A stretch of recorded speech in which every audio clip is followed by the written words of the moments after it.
Good evening, everyone, members of council, staff who are here, and anyone who's joining us online tonight. We want to welcome you to our council workshop tonight for Monday, December the 12th.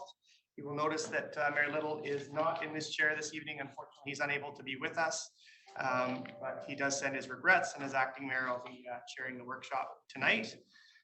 Also, our CAO, David Stewart, sends his regrets this evening. So we have Sarah Walker here as acting CAO, and I will turn it over to you, Sarah, to introduction to tonight's workshop.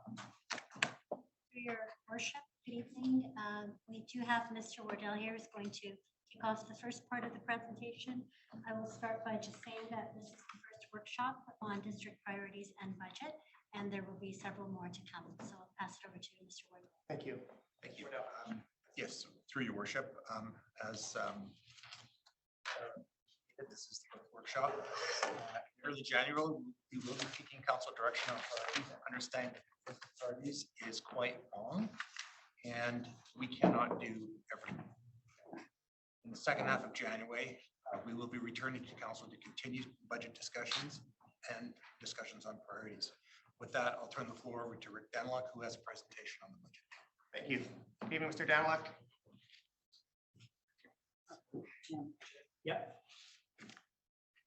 Just presentation up.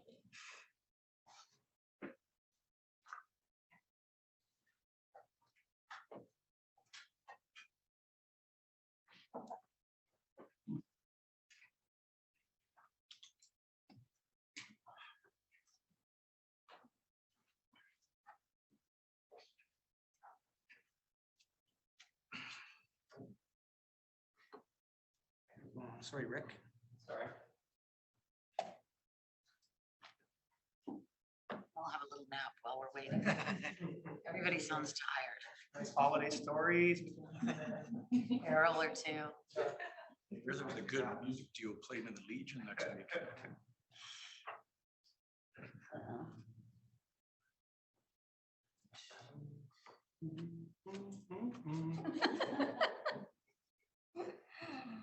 Like staring at a big sky.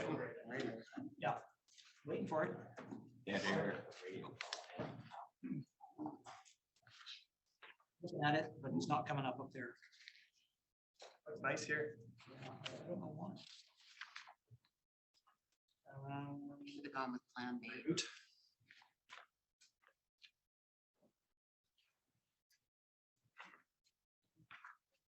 This is the last meeting of 2022.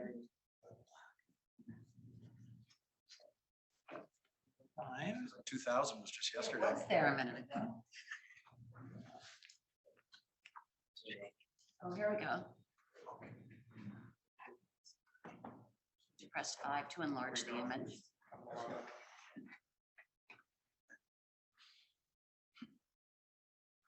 Got it full screen on my computer, but it's not there. Just go with that. Oh, there we go. Delay. Sorry, Rick, my apologies. Over to you. And thanks for the introduction. Good evening, members of council and the public that might be listening in.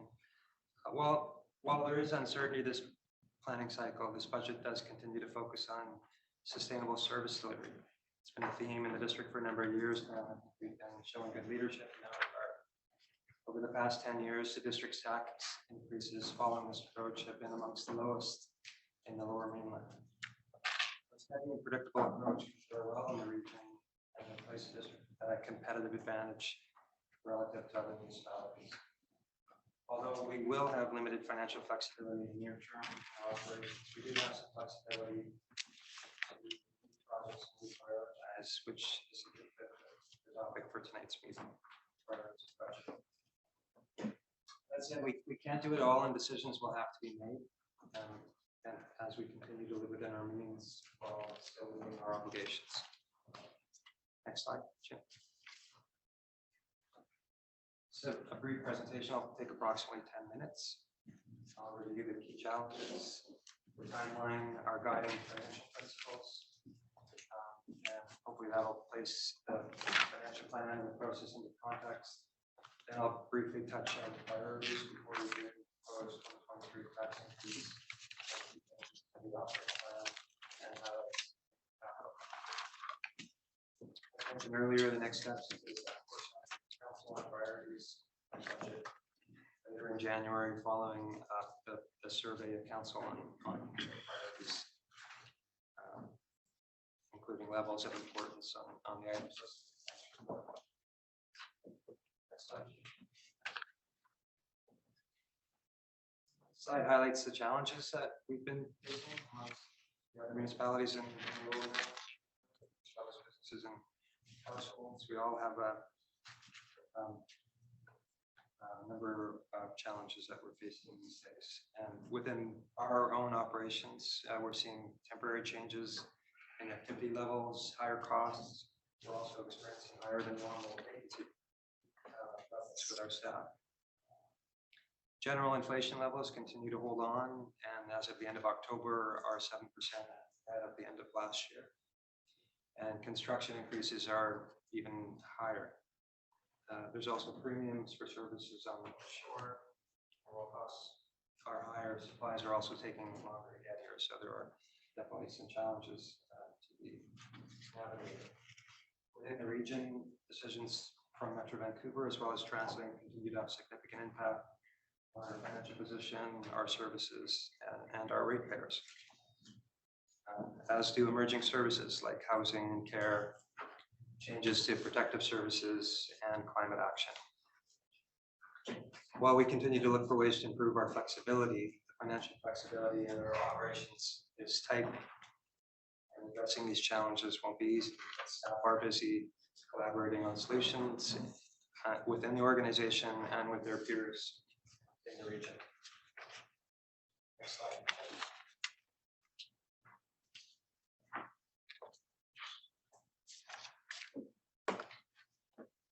Shown on this slide, the financial planning is an ongoing and iterative process, so it doesn't just happen once a year. It's an ongoing thing that we do here.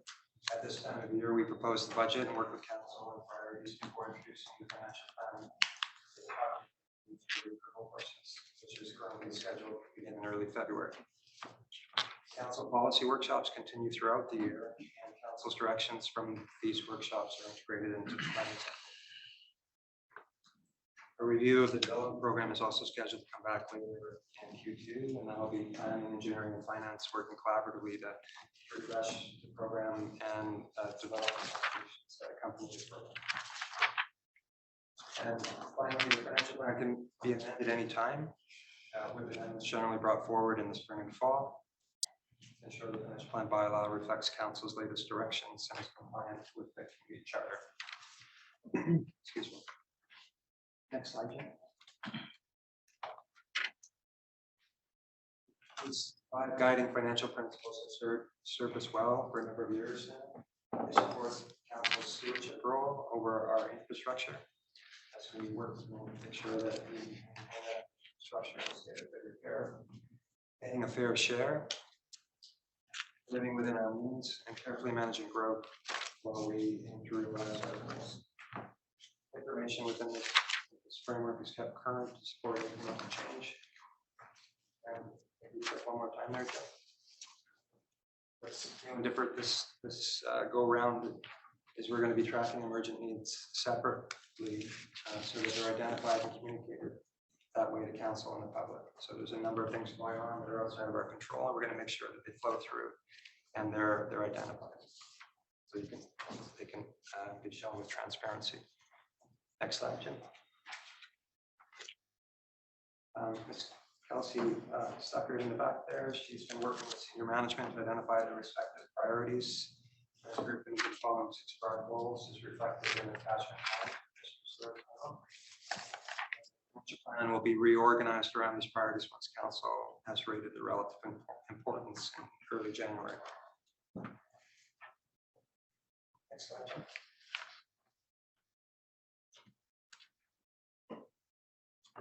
The approach for this budget generally follows the guiding principles. So if you go back and under the roadmap, we have some descriptions in the plan about the guiding principles. Provide some context. It also provides an opportunity for realigning resources with the priorities. What focus on over the next 2 years, it's a little bit different. We're gonna try to define our role a little bit better in emerging services, as well as manage expectations as we catch up on work that's rolling forward to 2023, and manage financial risks as we move throughout the year.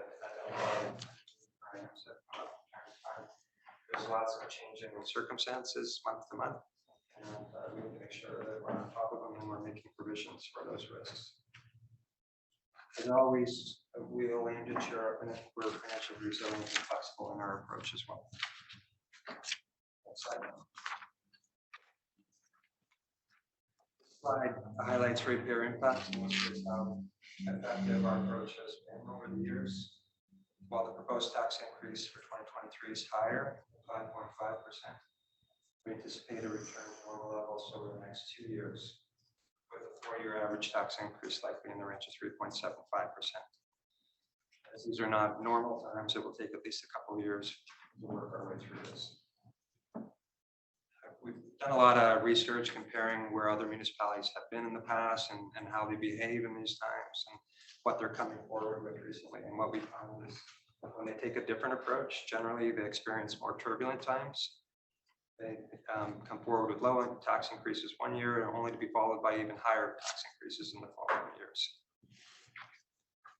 And in my opinion, the stable and predictable approach is far more effective.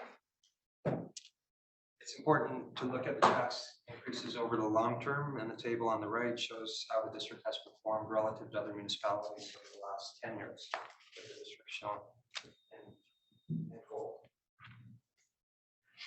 Next slide.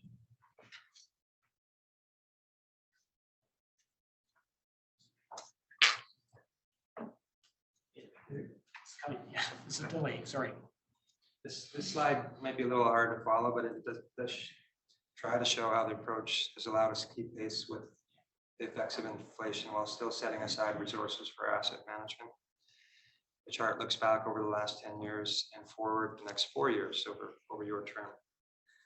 While this year has been challenging, most experts are predicting a return to normal conditions by the end of 2024 and reaching a target rate of 2% inflation by 2025. So it's not always sexy.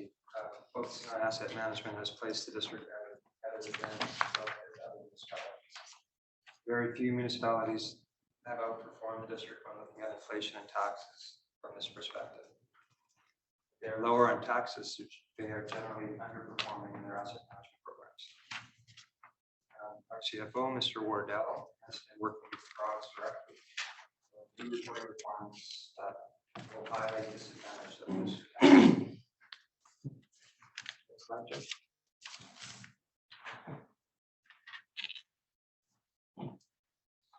This slide illustrates the changes to our operating baseline. Column headers in the table have been updated to include the word budget. They were cropped and the drills that were distributed. On the slide, it illustrates where we're currently at with our revenue and expenditures. If we did nothing with costs, they would rise over 7% this year.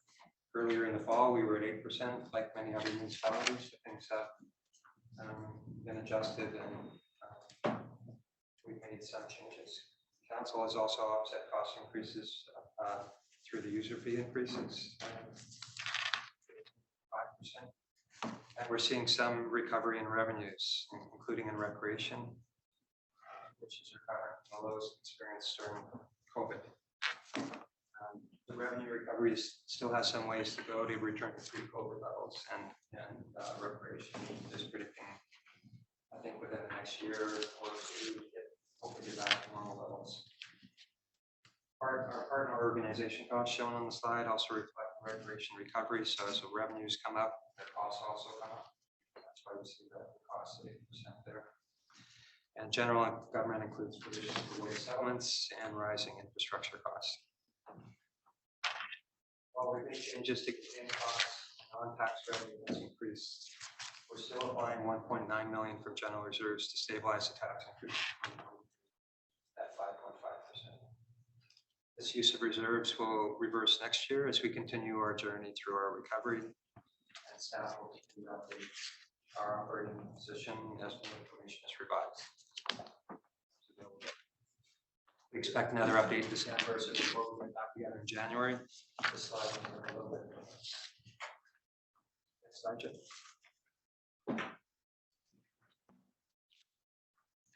The draft 5-year capital plan is currently valued at $561 million. Majority of this plan is approved by Mr. Joyce and his team. With the financial constraints and projects carrying forward from 2022 to 2023, there will be some changes required. So, council feedback on priorities will also shape the final changes to the capital plan before the budget. Highlights on this slide include the provisions for affordable housing at $85 million. That includes the value of the land that can be contributed to the projects. Climate action at $22 million. Investments in our parks at $44 million. Investments in transportation, including our active network. So the way this works, we own $2.5 billion in infrastructure, and we look after it through this existing capital bond, make sure that what we own is maintained in a state of good repair, and then we work on with council on focusing on new priorities for the community and meeting the changing needs of the community through that column. Next slide.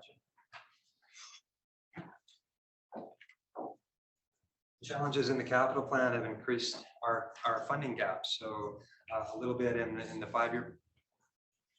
Whoops. There it is. The challenges in that capital plan have increased our funding gap a little bit in the 5-year view of the plan, but especially in the outer year view, where we're looking at some more significant investments. So we're going to have to review our project financing. While we have limited new funding under our control in the short term to address these challenges, we will be reviewing longer-term funding solutions. These options include the use of debt, and as we review options, we'll be balancing affordability, fairness, and benefits. As we're approaching the year end and we move through the final accounting for the year, we'll be ensuring our reserves are at the appropriate levels and that they support the capital plan and address any emerging operating risks that we identify.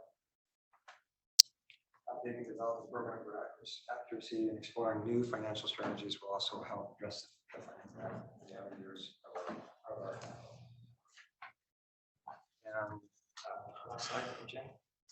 So, by saying that the draft budget aligns with our principles and it's designed to keep the district on a sustainable financial path while maintaining our competitive advantage in the region.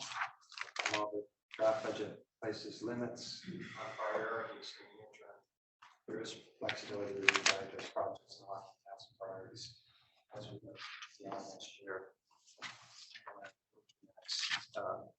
Series of workshops with you.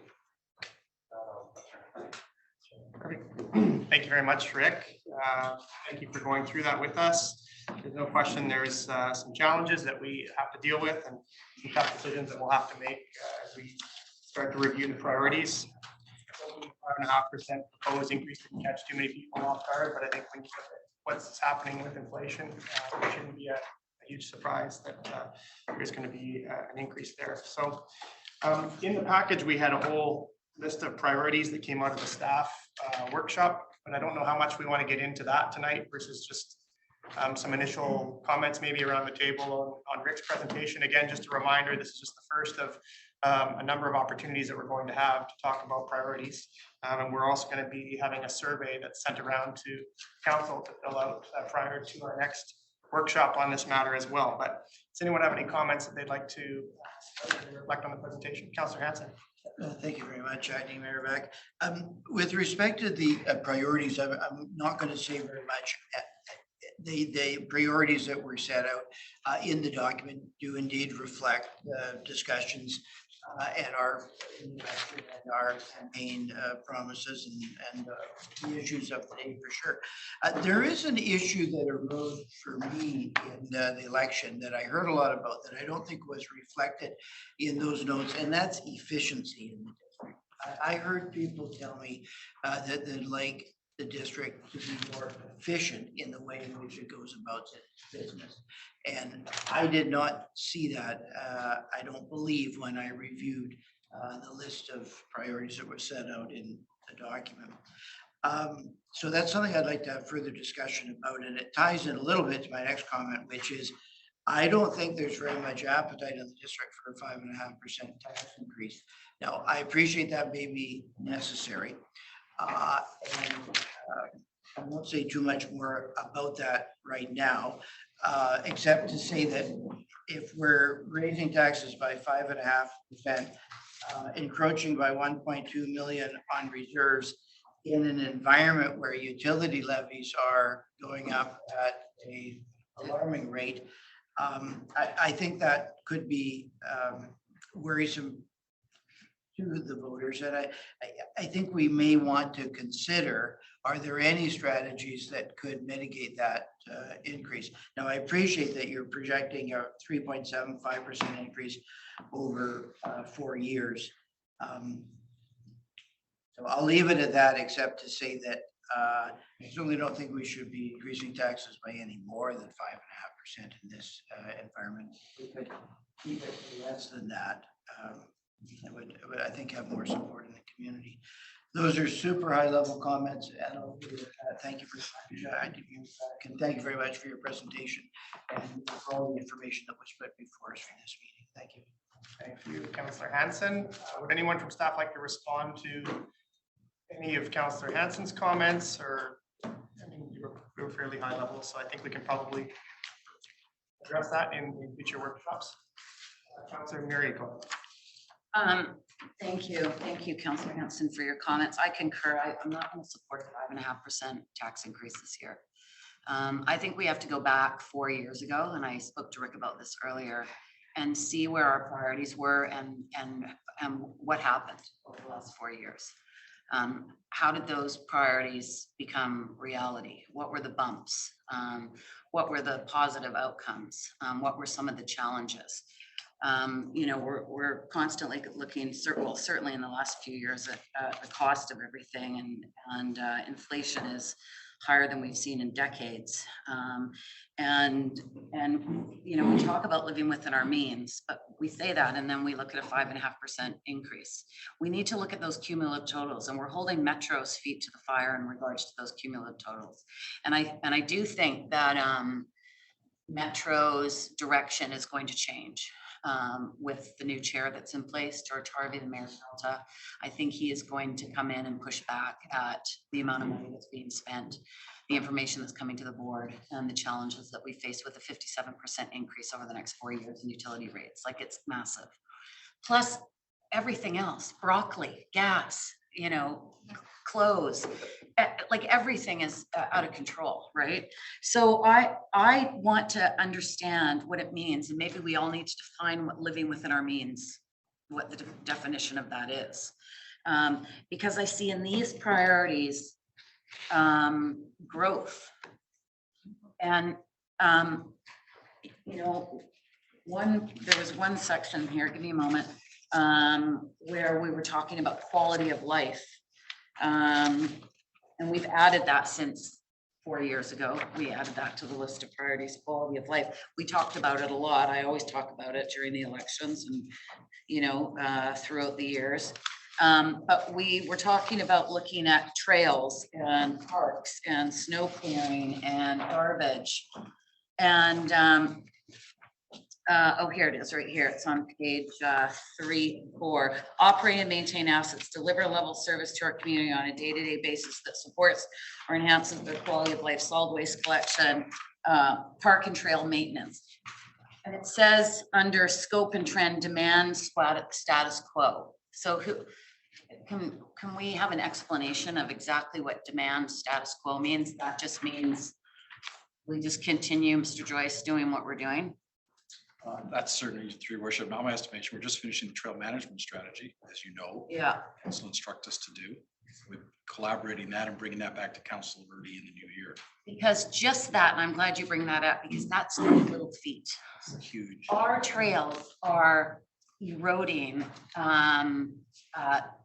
exponentially from 20 years ago, 10 years ago, the amount of people that are coming into the onto the North Shore, but particularly the district, because we're convenient.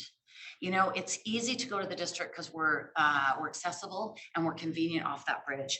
You know, spending another 20 minutes to go down the highway to get up to Cypress and then walk into that whole trail system is out of the way. And we're supporting a lot of the population increase on the other side of the bridge. That sustainability issue, it should be a massive concern to us. Those trails need a significant amount of dollars put into them. And the labor that goes along with that, the cost of labor, and the fact that we don't have a full complement in the organization right now with employees and the challenge of keeping them. And we're not unlike every other municipality in the region, every other business, right? So it's those kinds of things that I want to prioritize. You know, Councillor Hanson talks about efficiencies, and I heard that too. Certainly the challenges in our building department right now, in our planning department, and I know, you know, staff are looking at that, but that is a massive undertaking in regards to assessing where we need to get to be able to fill those challenges when we don't have the staff that we need. You know, we don't have a manager in there right now in the building department. We've got, you know, Mr. Dwyer, but it's been a challenging time to try to fill that position. It's a huge position. But we've got to try to find efficiencies in other ways, maybe through computer systems. We have to have, you know, I've talked about this too, 2 streams, one for little projects, you know, little renovations, one for big permits. So I just want to go back to our core services. We talk about core services at Metro Vancouver. I want to go back to what our core services are. And tidy up those core services and focus on those core services and get back to, you know, serving the public before we continue to expand more. You know, affordable housing in here, and I'll stop in just after this comment. Affordable housing is in here. We had a project down on 16th and Pemberton. I think we're going into year 12 on that project. That was 3 councils ago that it got approved to go forward. And it's still, we haven't even dug a hole in the ground, you know? So before we start adding, we have to go back and figure out what we need to finish, what we need to prioritize, what is the community's focus, what are their priorities? I look forward to taking part in that survey. And I hope, I'd like to also understand what the process was for staff, what you guys went through on this survey. So I want the same airtime. I want the same amount of time to talk about my priorities. Like, how did we conduct this work? How did corporate come in and go to each of the departments? And you guys had several meetings over a few weeks or a few months. You know, council needs to be able to have that same level of input and same level of discussion to be able to bring our priorities up to the table as well. So we could meet in the middle and find a way forward. Thank you, Councillor Murray. Mr. Joyce, I think I saw your hand. Go Yeah, ahead, briefly respond. Staff are looking forward to work with council, but there's some heavy lifting here. And even if, as you know, I've been through the list many times in the last couple of weeks, and you start looking at pickleball and trails and artificial fields and fire halls, and you go, yes, yes, yes, yes. It's a really difficult to have the conversations what you take out of the list. You just approve the utility budgets. There's some cost escalation there, for sure. And as you heard from Rick, we're focusing on capital and the operating. And under the operating of your asset management plans, which councilors have been around for a while, know we're really well known for maintaining our assets, our water main replacement program, our road rehab program, all the work that we do in parks. And those have been hit really hard by inflation. And then on that, where I spend most of the time discussing with the councilor is the new capital. And that's when the community comes forward and wants things like pickleball courts, new artificial fields. But I think this year you've got it on all those 3 areas. You've got lots of challenges, hence the 5.5. And I know finance started at 8 or 9 and we're down to 5.5. But yeah, there's a lot of conversation in January to tease out what your priorities are, but there's going to be some tough decisions here. Everything's important. Thanks. Councillor Pope, I think you're first, and then I'll go to you, or Councillor Moore. So I got to admit that I'm a simple person and I got totally lost in this document. I don't find that it's effective at getting down to what the core services are and providing our suggestions and solutions. However, I did notice, and I went back and reread the entire OCP today, and including the action plan, which is 56 pages. The action plan was approved by this council last year. I think it cost $500,000 to have this giant review done. It came out with an incredible document that's very clear on what the priorities of this council should be. And it gets it down to core services. And I think that we need to go back to that document and say, hey, where are we on these things?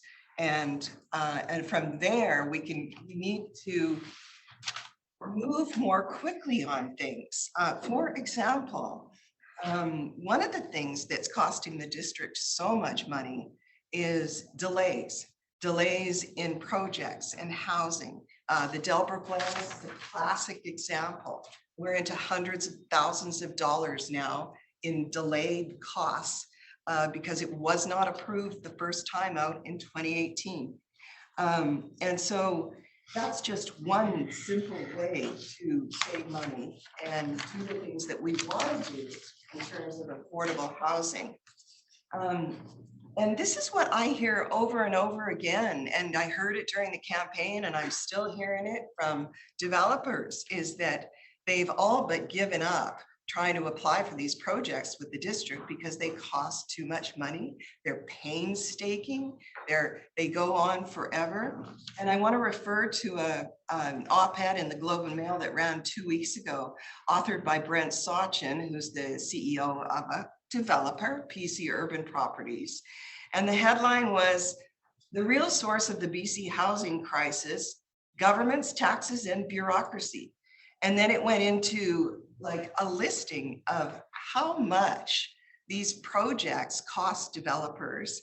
And I'll just quote, it's very short, this excerpt that I have. I encourage everyone to read the article, which I'll send it out later, but it says, with increasing development cost charges, property taxes, municipal charges, utility costs, and GST on new rental buildings, developers typically spend at least 15 to 20% of our total project budget on these government level taxes. And with all the red tape, we face a 4 to 6 year pathway to deliver much needed rental housing.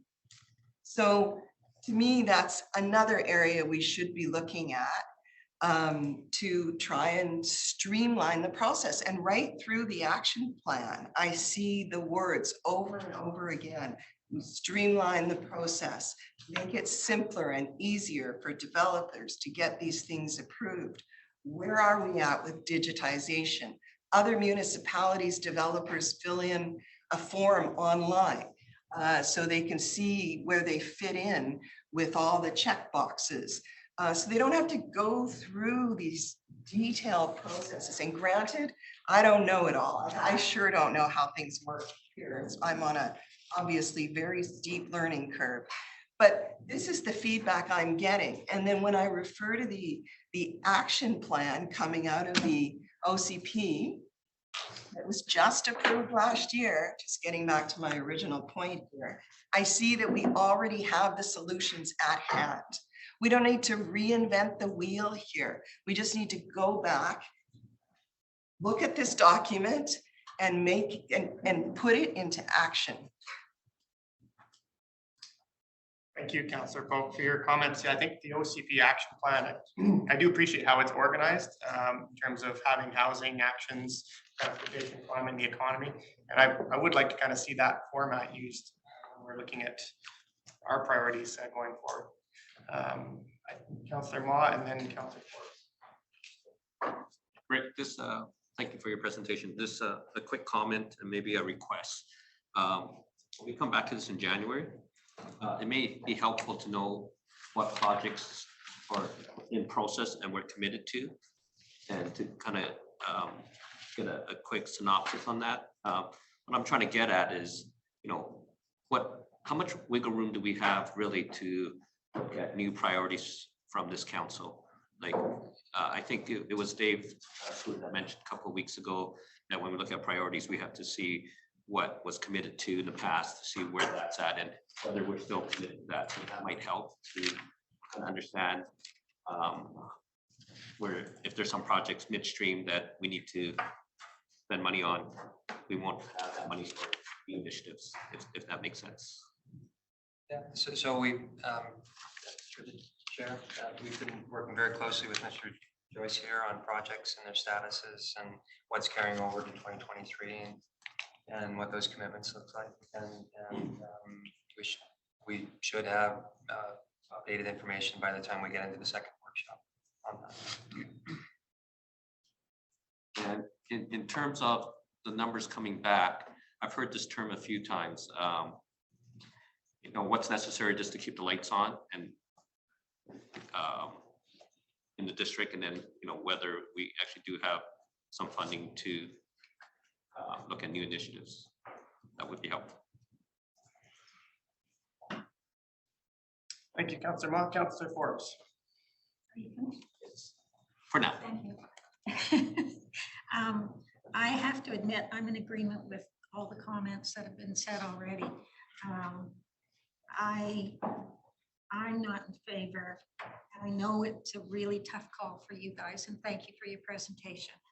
I know what you're up against, we're up against. But I keep in the back of my head, all of you know, whether it's 3, whether it's 5.5, whatever ours is, Metros is going to be added on top of that. And we know Metros is going to go ridiculously high in the next couple of years before it starts, hopefully, to come down or level off. But Metro is on top of what we're talking about here. So it may sound like 5% isn't much, but when you take 5.5 for us and then Metro comes along with a 20% on top of that, I guarantee you're going to have taxpayers absolutely irate. And a lot of taxpayers don't understand that you have no control over the Metro fees. And I know you guys are working really hard with Metro to try and get them to change how they put those costs out. But what I'm concentrating on is understand it and don't like it, don't understand it. You're going to be irate by the time they add ours on top of Metro. It's going to mean a big difference in their tax bill. So it's not trivial whether, you know, it's 3 or 5, it'll add up. The other thing is that what I wanted to do and what I campaigned on was taking a look at, as Councillor Murray says, staying within our means. And we have a lot of means that need to be met. And our infrastructure is aging. So I do understand that we have to have the capital in order to just keep up with the current infrastructure. Sewer lines break and everything else. So it's a really tough call, but what I think what I wanted was to be able to look at the capital projects that are either phased projects, and maybe we could say, okay, we're not going to continue phase 4 and 5 right now. We've gone to phase 3. If there's any that are like that, that we can put the brakes on for a while until inflation maybe comes down and everything stabilizes a little bit more. Or I'd also like to see what we have planned in our 5-year rolling budget, but we're not committed to. We haven't spent, maybe we've spent funds on a study, but we could stop it right now with that study until we get a little more stabilized. So I'd really like before our next meeting, if I could get those 2 lists that we could actually look at. And that's similar, I think, to what Councillor Ma was asking for. And that's what I'd really like to look at, because I know you guys work really, really hard to try and provide everything you can provide. But I just think that maybe we have to stop the growth for maybe a few years and just maintain for a few years. So yeah, I just wanted to keep that in mind, that Metro's hanging out there and it's going to be a big hit to us. And efficiencies is something that I also heard about too. Like, people keep asking, why does it take so long to get through the building, and the planning department and the permits? And I don't work in that department, so I don't understand it. That's not my expertise. But it's always been said that we're about the same timing as other municipalities. I don't know if that's still true. I'd really like to understand what our timeline getting through the permit and planning portion of the district as compared to, say, West Vancouver or the city. I know we're a different unique identity in the district, but it would be nice to understand, are we really that much slower than other municipalities? So I'd like to understand that whole process a little better too. Thank you. Thanks, Councillor Forbes. Mr. Daniluk, your response? Thank you, through the chair. Just a few quick comments. Just to let you know, we are working with communications on a one pager, like you explained earlier, so that the public understands the full impacts of all of these charges coming at them. And when it comes to the capital, it's important to just understand that we start with the asset management plan. This is the work that's required just to keep the lights on and make sure that we're spending wisely and managing risks. And that's about half of the capital plan. So we have a strategy and policy that we really like to stick with on that one. And it sounds like most of the comments are in favor of that. And then coming back on the remainder of the capital plan, showing what's committed and what the statuses are, that's definitely something that we could look at. I forgot to mention one other thing that I'm sort of keeping my eye on. We just passed everything we adopted when we passed them in the last meeting. A lot of that money is coming from the capital contingency reserve. So I also have concerns about, I'd like to know what our reserve levels are, what is absolutely necessary to have in order to tap into it and to stick with, sort of this, or what we were sort of going for anyway. Because I'm nervous about always tapping into the reserves, and if building and CAC and DCC, well, not DCC now, but CAC contributions slow down and we get less of that revenue stream, then I'm concerned about where the reserves are, and I'm concerned about always drawing on the reserves, because at some point you got to pay the maker, and I'm just concerned about that. So that's another reserve balances. Thank you. Mr. Joyce, I think you had a comment. I have to go back and I've been through a few of these cycles. And I've talked to the commissioner about this, to your comments. Yeah, we have the metro charges. Ideally, I'd love to separate them from the district charges. Because what happens, council, rightfully so, looks at our budget, cuts our budget down 3 or 4, and then I go back and I cannibalize the operations to feed the metro charges, because we've done that and we have to pay that. So if nothing else, separate that from the tax bill like we do in the school district. So you see that individually, and then put me to the task of what you want in the DNV charges. But right now, we pay for that on the other side, whatever we cut here, because you're looking at the metro charges, and truly so recognizing there's one taxpayer. But having been through it before, it means we go back to our own operations, water, sewer times, replacements, and have to adjust those budgets to pay the cost going in. I understand that. That's why we need to, hopefully Metro's going to change. Well, we're having big discussions about the budget this year because of what's going on. Comment from Swaker. Go ahead. Okay, thank you. A few comments, if I may, about the priorities. I know that we have sort of been talking about the budget as well, the priorities at the same time. Just wanted to mention that the 6 broad objectives that you've seen today, those really are themes that are a continuation of our previously established corporate goals, with the exception of the one Councillor Murray mentioned, which is really looking at how we can improve the quality of life for residents. What we were hoping to do today was really lay the foundation for our next corporate plan. And certainly we've heard the feedback about the way that OCP action plan was formatted, so that's very helpful. We heard the feedback about efficiency, as well as some of the other comments about cost implications. So really our hope today was to just bring this forward for council consideration and to hear from council if there were any items that were missed in terms of priorities. And I think we've heard a couple of those today. We really do want to help council achieve their wish list during this term, so that is an important part of the conversation. And as we've mentioned already, as a next step, the plan is to survey council and staff in early January to rate the importance of the priorities. Hopefully that we prioritize the list in a way that's helpful for council. And also you've heard tonight that not all projects are going to be delivered just due to limitations on budget, staffing issues, supply chain issues, etc. So certainly we will take all of this under advisement and we'll be coming back in the new year for the survey as well as a follow-up workshop. And hopefully at that time, Mr. Stewart will also be available. Thank you, Ms. Walker. And Mr. Wardell.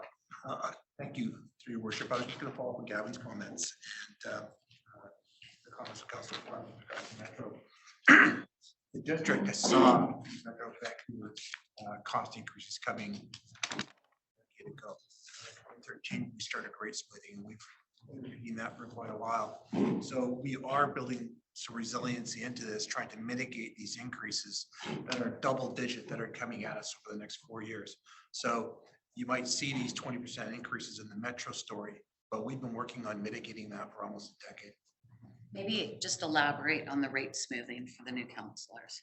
So, Understand it. Oh, yeah, I do have a comment in regards to this particular aspect, coming from a communications perspective. I really, and what you were saying about the taxpayers about to get gobsmacked by the Metro bills. I think there's a huge communications piece that should be part of this going forward, that it needs to be somewhat educational and break down the difference in taxes without going into numbers. I don't know how you do that, but yeah. simple pie chart. And it needs to be sort of, long-term over the 4 years. Just so that people really understand it, because I don't think people do. Well, one thing we've done over the years, I can't remember when we first did it 15 years ago. You get your tax bill and you just see the number at the bottom. Yeah.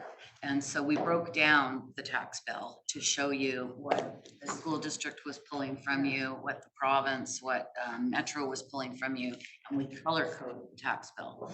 And that was a huge step up for people to understand what we were looking at, what we wanted from you, and what everybody else was going to take from you. And so, that went a long way. But, we're probably due for another, way to explain where we are. I had a conversation with somebody about fields, because it's a new issue in the district. And, they asked me why, we weren't more like Langley where we had grass fields everywhere. Why do we still have gravel fields? And I'm like, well, we can certainly do that, but your tax bill is going to quadruple. We live on a mountain, we have rivers dissecting us. We're constantly challenged by our geography and the costs. And just the fact that we live on the North Shore, what's your postal code? Oh, we're going to charge you 25% more because there's more money over there. I mean, businesses have been doing that for decades, depending on where you happen to live in the region. So, but I don't disagree that we need to communicate that it's not just about those wants that everybody wants. There's a cost to it. And we have never been more challenged with those costs, in my opinion, than we are now. And that is what we're going to have to communicate to the community, because I think sometimes it's too easy for us and at council to sit in that chamber and say, oh, well, we want to do this and we want to do that and we want to do this. And meanwhile, and I think we had presentations from staff at the beginning, Nicholas Chevalier came forward from engineering and said, it's a pretty challenging time in engineering right now. Planning's quick to say, let's plan a new neighborhood, let's plan another town center. But we always have to go back to those conversations. And I feel like what happens is we have one conversation and then another one, and we forget what happened a few months ago in the conversation. Because for you guys, you're there all the time, listening and communicating and talking. We're like twice a month, right? And it's not the same. So we have to remind ourselves about that. Can I just ask a couple of? Yeah. So just Sarah talked about the priorities, and I would suggest that improving our quality of life be a heading above all of those priorities in that list. enhancing transportation and mobility, addressing community housing needs, achieving a balanced and fair economy, leading a climate emergency and environmental management, and fostering a resilient organization. That improves, all of those things improve our quality of life. So that should be our goal, improving our quality of life, and all of those bullets underneath that heading. We take it for granted, those of us that have been here a long time, but even those of us that have been here a long time that aren't staff, you know, are constantly learning and figuring stuff out. And I think there's been some discussion about, you know, how efficient we are within the organization to look at development applications, or just a single family reno, for example. I think we need a workshop, Ms. Walker. We need a workshop for staff to come in and sit down and let's just have a discussion about what happens in that department. You know, Councillor Pope's talked about, and I've raised it myself, you know, 16th, Councillor Pope's talked about Delbrook. Let's explain Delbrook. Let's explain the challenges behind that. You know, let's actually put in context a lot of the issues that we are bringing up and seeing, and really understanding them. I think it's important for us to know what it's like for an applicant to walk through a process of for a permit for a house, or when they come in and they're putting forward a development application. We deal with the rezoning, the permits, the DPs, that kind of thing. So we have a better idea. But for a single family homeowner to walk into this municipality and apply, it's a big process. There's lots of issues with it. And I think we are hearing more and more and more from the community that it's challenging. And the local contractors are talking to us about it. And we need to understand it. We need to understand if we need to do an audit of that department, if we need to do an audit of the process, and educate all of those of us around the table. I've inked here must, like, should. Must is number 1, should is number 2, and 3 is like. And I think we're gonna all have a different definition of what is platinum and what is silver. But I see us as a silver community, you know. I don't want to be platinum. I don't want to be a platinum community. I think that comes with a lot of responsibility. I think we were a blue collar community that was built over, you know, the last 100 years. And I think we have to go back to a reasonable assessment of our capital and what we're giving to the community. Let's understand what we've got. You know, how many fields do we have? How many recreation facilities do we have? You know, how many thousands of people work in those facilities? How many parks do we have? How many miles of trails do we have? Let's start quantifying that to the municipality and to the residents so they understand what we've already got, because we're bloody lucky with everything that we have here. And I think sometimes we don't appreciate everything we have and what it costs. So I think we have to go back to the grassroots and explain it to the community and tell them what it's going to start costing and what the challenges are. I say to people all the time, you know, we've got 60 vacancies right now in the district. What? I'm like, BC Housing has 100. City of Vancouver Police Department has 67. Like, I make it so they get that we're all struggling here.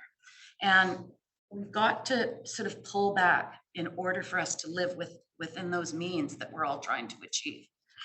So I think before we come forward with another meeting, what I would like to see anyway is some of that background work and understanding where we are, what we've got, what we need to do, Gavin, and what the previous council put their hand up for, and maybe that's not the priority of this council. We don't know that yet. Giving it to Rick right now. Okay, good. And then have that second meeting in the new year. Councilor Mary, I'm gonna let Rick respond. I think he's going to respond to more than at least that. Through the chair, your comments on understanding where we're at, what our baseline is, how demands are changing. and Living Silver. A lot of that information does exist in our asset management plans, just what we currently have and what we're striving to achieve.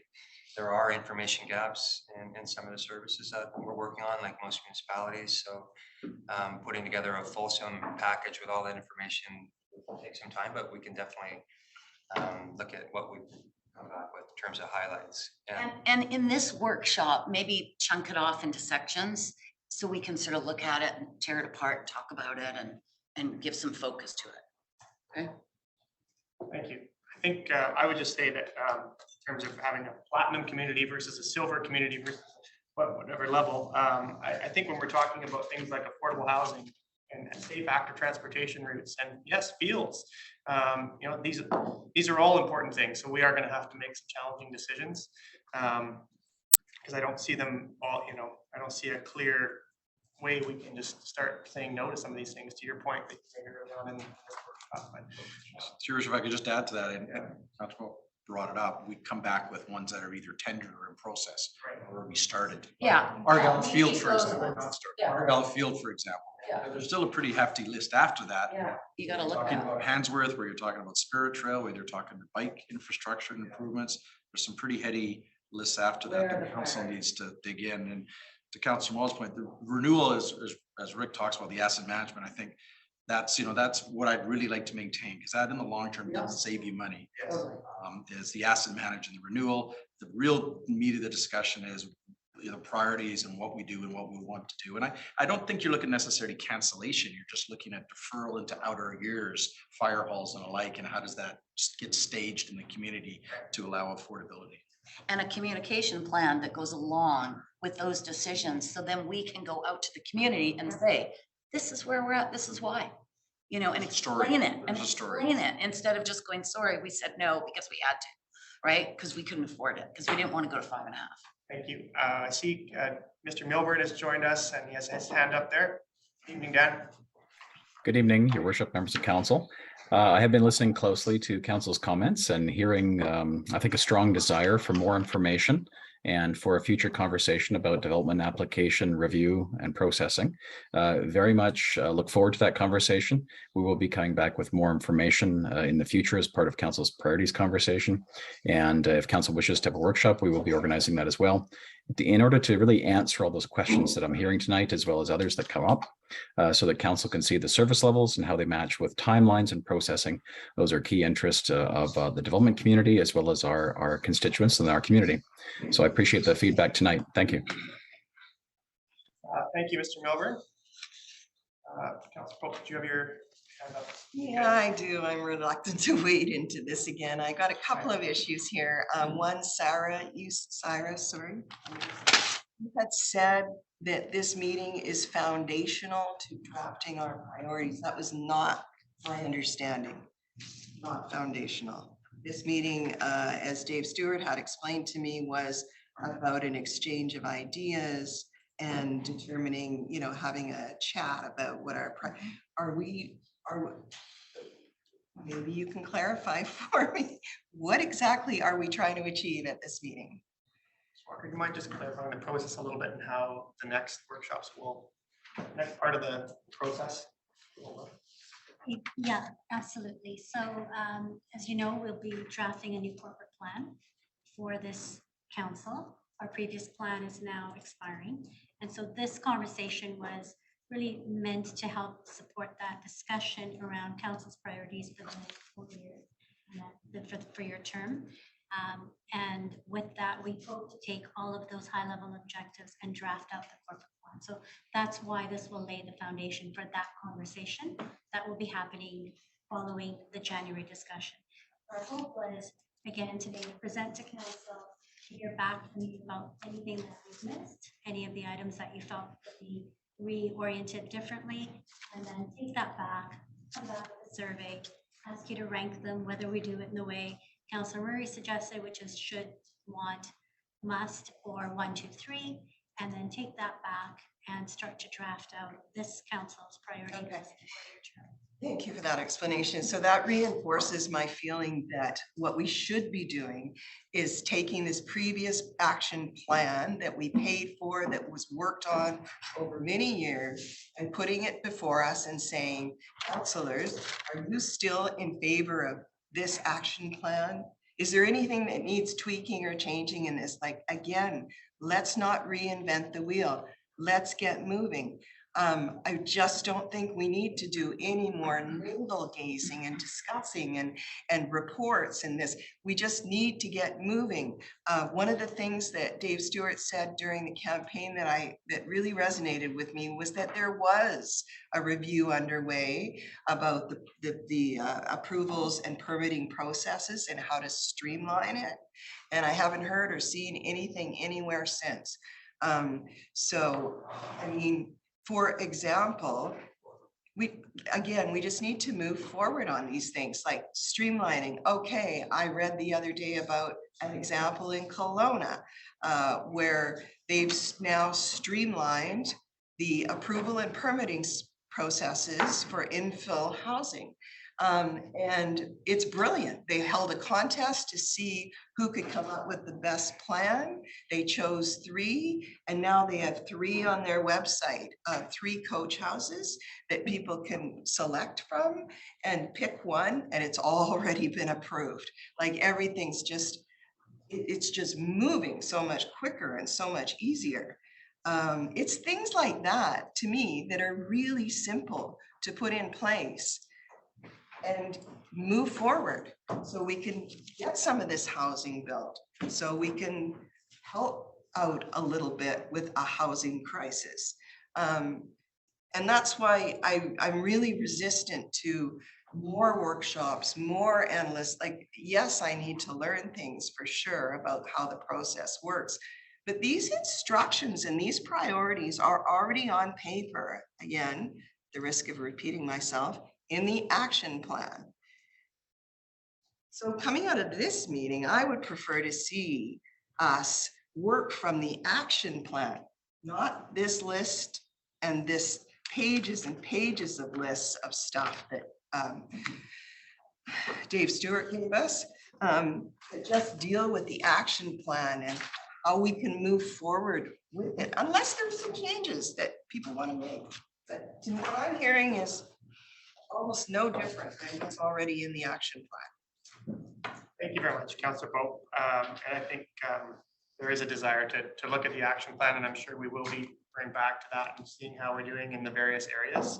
Because I share your sentiment as well, that we do know a lot of the tools and things that we need to do, and we do need to just kind of chart a course and get going on it. So I didn't think we would really be getting too much into the priorities, and I've got my own list of things. So hopefully there's a chance within the survey perhaps to kind of provide some of our own ideas, some open-ended places in the survey to give some of our own ideas. Because I think a lot of our own ideas as councillors may not be, the bigger, higher level stuff, but they're important in different areas. So just feedback for the survey. Hopefully there's a chance to provide some more input than just what's here.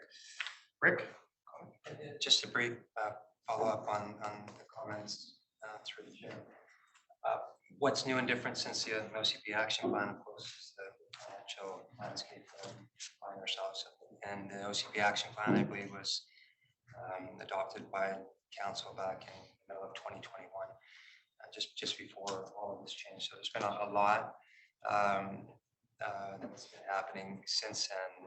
And it's a great plan and provides really clear direction.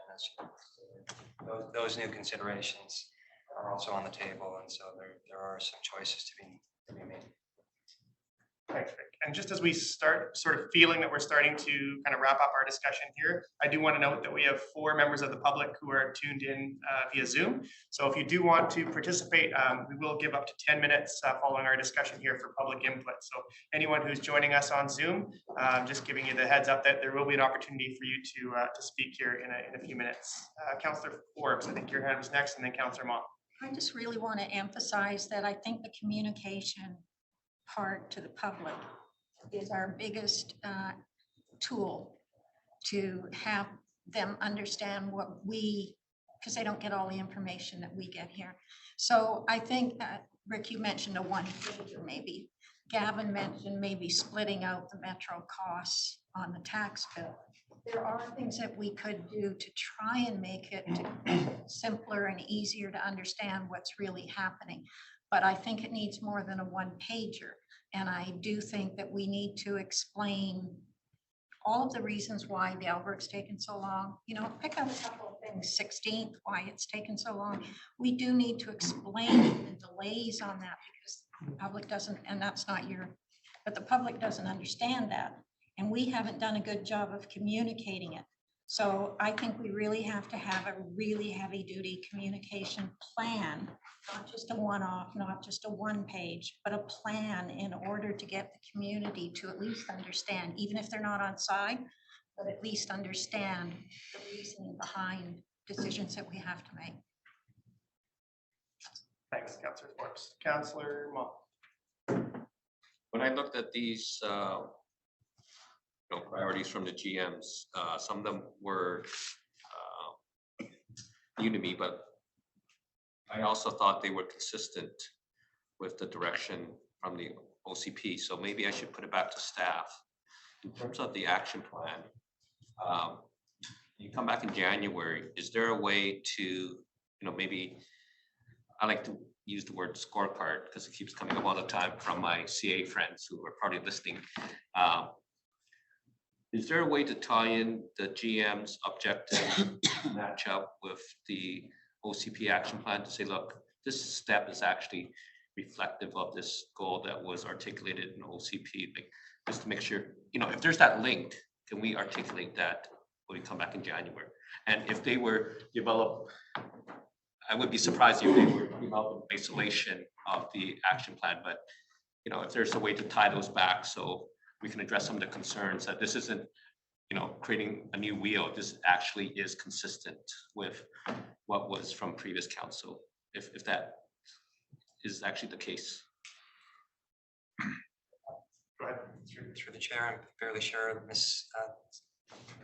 Sucker has already made those linkages and we can probably make it more visible. Materials in the next workshop. That'd be great, because to me, they're not that far apart. Maybe just not articulated clearly enough. Thank you, Councillor May. I think we're hearing that theme around the table, like just the formatting could be a little bit more linked into different categories and Yeah, specifically back to the easily to OCP see how it action links plan. to the OCP. Yeah. Mr. Joyce, did you have a comment? I was just going to add to Councilor Moss that the action plan and a hybrid with the OCP, but even I'm hearing a step down into the projects as well. And what's in stream, what do we have committed to, and what do we have on that second list? And then back to Rick's presentation where council has an opportunity to move it and start to mitigate your tax increase. I think Nicola brought something that was really important too, that we're applying for all these grants, but then when we get them, we're not ready to go forward on them in many cases, partly because we don't have enough staff to pull it off, right? And then cost and supply chain issues and all of those other things, right? So we got to think it differently. Partnerships are big, and even if you wanted to do new projects, artificial field, let's get a real partner involved in that discussion. Yeah. So funding partners as well. So those are those type of discussions to be had in the spring. And process, like it was bumpy on Argyle because it was, one partner, driving it.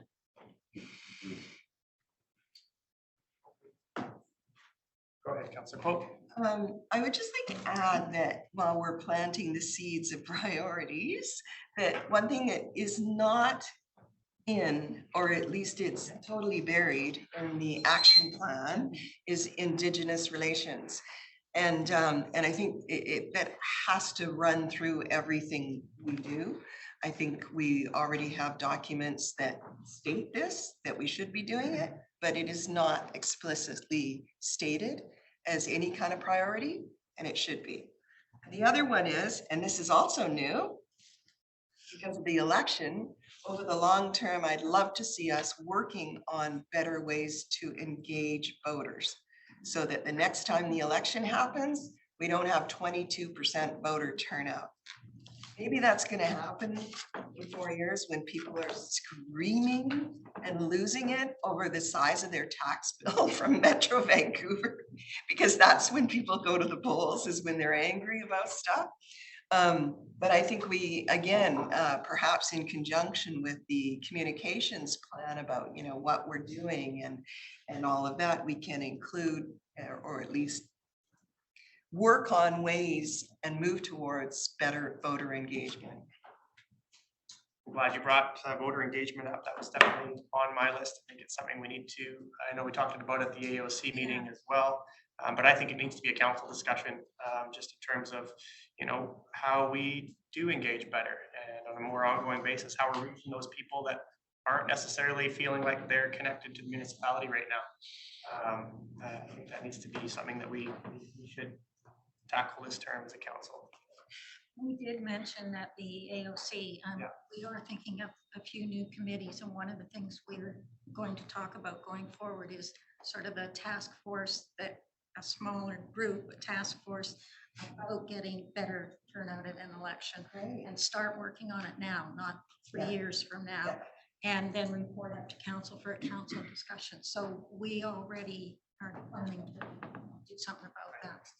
Thank you, Councillor Forbes. Ms. Walker? Thank you.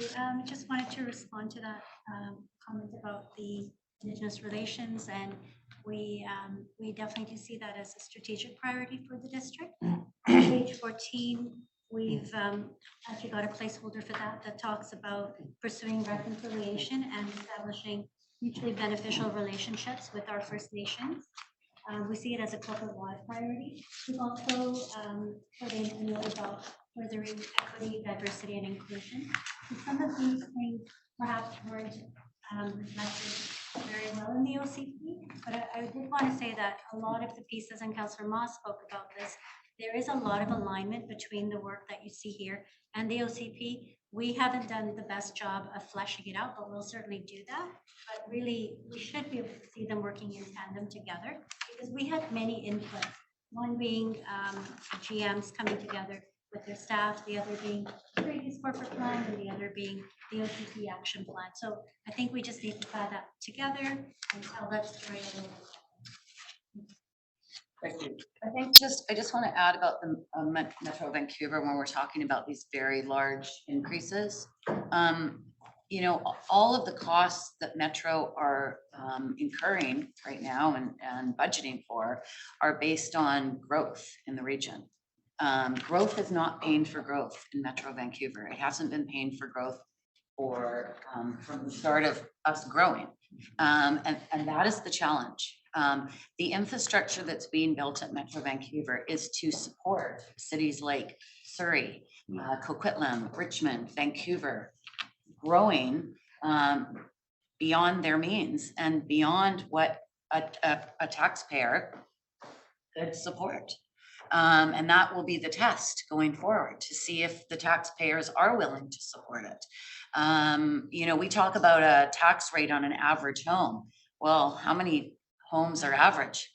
Let's look at that number. How many homes are we building that are above average? The gap between rich and poor is widening. You've got to look at all the consequences that go along with that. Who supports that community? Where are those workers? Immigration coming into this country was to be able to support those of us that are aging. And is it working? I don't know. We have a lot of vacancies that pay good money in our municipality with pensions and benefits. And why are we having such a challenge filling them? I think we have to understand the whole picture. It's not just Metro wants to raise taxes. It's the decisions among, 20 municipalities and one First Nation determining that, they want to grow and grow and grow. And what are the checks and balances, and what are the pros and cons? The thing I read was that the biggest chunk of the money that everyone's going to be having to pay in future is due to the debacle that is the wastewater treatment plant in North Van. And Iona specifically. Iona is a $10 billion project that has yet to dig ground right now. By the time some are forecasting, by the time that plant is built, it will be closer to $15 billion. That's one plant. So, you know, our plant on the North Shore, we were looking at 600,000, $500,000 when it started.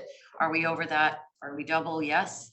But you know, when you compare that with all of the other infrastructure, massive amounts of infrastructure, billions of dollars. Yes, it has been a challenge, but it is hardly the cause of the costs that are being incurred within the region. It is planning for exponential growth in Metro Vancouver and being able to afford it. Simple. Mr. Joyce. I just find it interesting, so 1.06 billion, it'll come in considerably more than that for Lionsgate, but so we deliver just for everything you see here in the district, your parks, your streets, and everything, $60 million a year. That's kind of our capacity on our capital budget for this quality. So you put that in perspective, 60 million versus the check we're cutting for 1.06 billion, considerably higher by the time the dust settles for. Now, the flip side of that, these are plants that are generational. Like I'll never be involved in another one. And as an engineer here, they come around once every generation, once every 100 years. It just so happens you get 2 of them in the region within a very short time frame, hence the cost increases. That's the challenge. I'm talking about the screw up with the lack of oversight on the wastewater treatment plant. As Councilor Mary said, it was 600 million, 1.06 billion, and we're still not sure about that.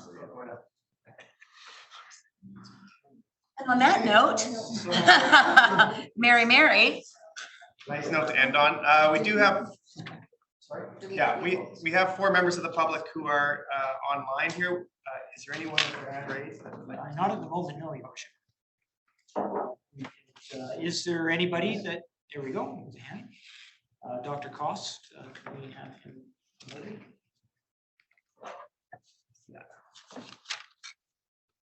Over.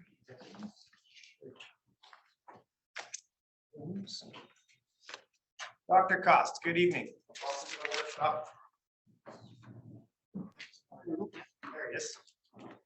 I hope you can hear me, Acting Worship. Yes, we can hear you now. Good evening. Okay. Well, some comments. It would be useful to start to test out the sound system, which was really poor at the beginning and improved as it went along. I don't know how. Everyone says that every municipality says that they are competing with the others.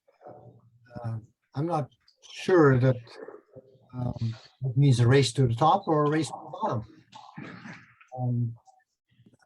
Keep pace with inflation. No innovation being done that I could see. The 2020 District North Vancouver asset management seems to be missing something. There's nothing on the graphic bar. Note what happened in 2020. We need some details on climate action. Surely, we're going to spend $22 million. Well, what is this all about? The trail eroding exponentially, is that related to the use or the quality of the build? Building these things, are we using them appropriately as well for what they were intended? And then the infrastructure, this has been going on. You know, we add 1% of our taxes for umpteen years now to take care of refurbishing our infrastructure, capital buildings. Will the public also see the verbiage of the council survey that I hear about? It'd be nice that some of these results that are going to be presented will have what were the questions as well. Those are my short comments that it doesn't need a response, but just to digest maybe. Thank you. Thank you very much, Dr. Cox, for your comments this evening. Is there anyone else who's participating? Any members of the public? All right. Sorry not to delay, but maybe finance could just add about a 1% to what we've been doing that over the years for new councillors and clarification. 1% transfer. we've been putting 1% on the tax levy. You can follow this up. I'll start. We've been putting 1% on the tax levy, targeting our infrastructure since 2004. Okay, so our simple rule of thumb is 2% for inflation, 1% for the recovery of our infrastructure.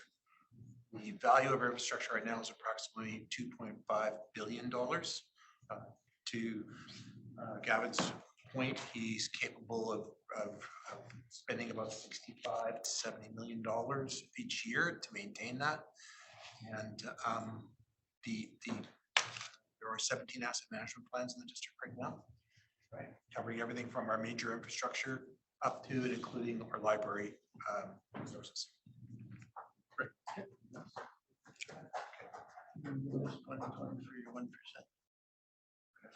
Oh, in 2020, you didn't charge the 1%.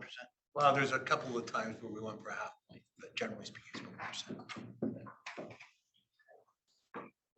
So just to reiterate, this is just the first. Sorry, just to follow up on that. That put into a contingency fund, or is it actually used? It is placed into the infrastructure, what was the infrastructure replacement reserve fund. So Rick, maybe you could speak to the new reserve funds. How often is that drawn upon? Every year? Or has it been drawn upon? The levy goes into the reserve. Right. The project draws come out of the reserve to set up Gavin's capital plan. On an annual basis? Yeah, on an annual basis. And every time council makes a decision to reprioritize projects, these funds can slip, shift around with the amendments that we have in the spring and the fall. But not final. But it's not necessarily, are there funds there when there's a major capital replacement project required? For the most part, we focus on that exactly. The terminology is steady state replacement. Yeah. Except when we have major expenditures like a fire hall or a recreation center, then we'll talk about debt financing in a strategic way. Great. Well, with that, this is our final meeting of the council of the year. So wish everyone a very happy holiday season. Look forward to picking things up in the new year and getting back into our priorities for this term. But thank you very much to members of staff who attended tonight as well. And will someone move adjournment, please?